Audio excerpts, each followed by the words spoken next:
Okay guys, I'm here today with Ty and Michael Zenga, my business partner and co-founder of BJJFanatics, and we just finished filming one entire instructional. That's the second part of my Jiu-Jitsu for Old Guys series, which is all about pressure passing and over-under passing and etc. And actually it's all about the over-under pass. And we was almost like 3 hours of content, and we split the content, the over-under pass, in 3 parts: the approaching, the passing, and the establishing. And this was the first instruction that I ever done that I taught someone how to do it. And Mike was the perfect example because that's all he does when he's on top. So he was the student that I was teaching in this instructional. And so Michael, let's just go over some moves that you did here. Which one you enjoyed the most? I like the part about the approaching. The approaching? Yeah. Cool. Yeah, so guys, we split the instructional approaching in 3 parts: approaching, passing, and establishing. So for example, when we talk about approaching, we're talking about, like, for example, if my opponent's playing the butterfly game, how I'm gonna get the over-under pass? We gotta have a way to get the over-under pass when they're playing the butterfly, right? If they're playing lasso guard, how are we gonna get the over-under pass? If they're playing spider guard, if they're playing any technique they play, we wanna find ways to reach the over-under.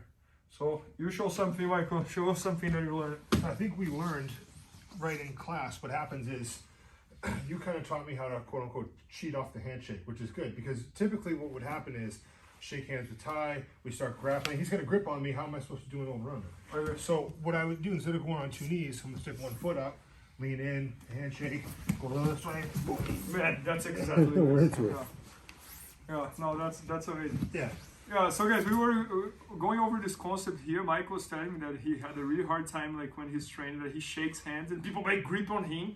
And then when we were discussing this inside the instructional, I realized that what I do is, like, I don't shake hands and stay here and give him the chance. Normally what I do is, like, I shake hands and I back up a little bit, and then I shoot and I get the over-under, right?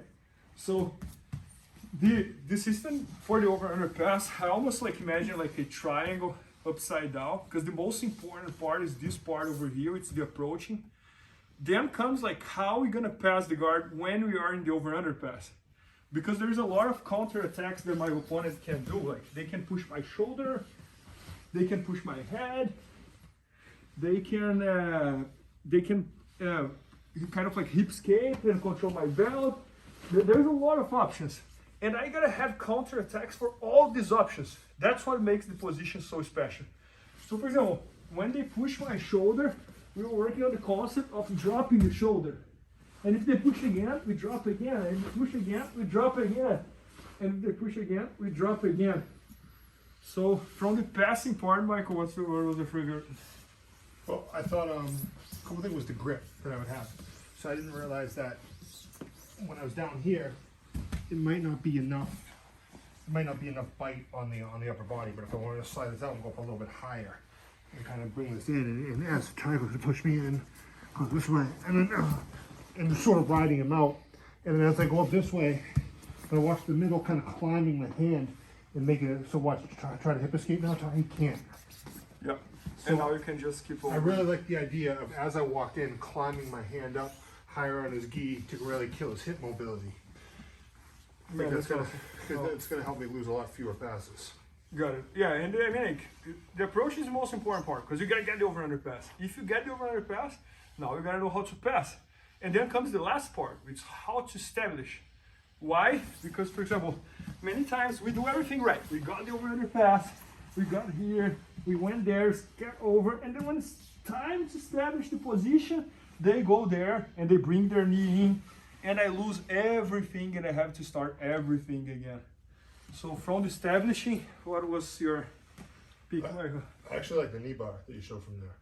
Yeah, so we finished the instructional, guys, with the knee bar, and which is kind of like a mix of the approaching, passing, and establishing, because we don't even need to do the establishing or the approach. But what was the detail that it called Well, the first view was that I was going to open this up. I was going to get to the middle, and as he was walking, I was going to really climb this up more, and get this very tight. Get this, and then.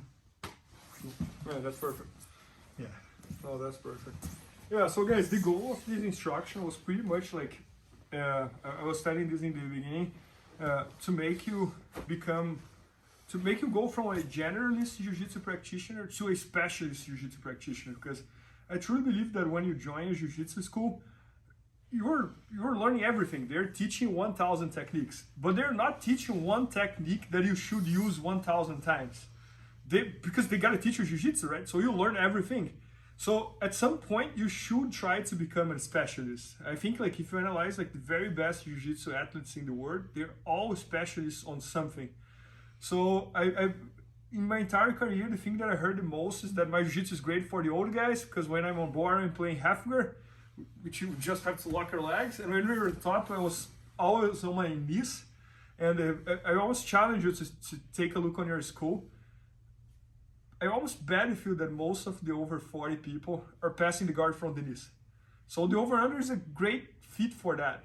So that was the whole goal of the structure. I think it's pretty much like to team up with you, to beat the young athletic people on your gym. And that's what Michael does when I watch him training. He every time we travel, he's always training with people, and we are always visiting schools and that, and he always does very well. So I want to make more Michaels. So I hope you guys enjoyed, guys. And it's going to be at BJJFanatics.com very soon.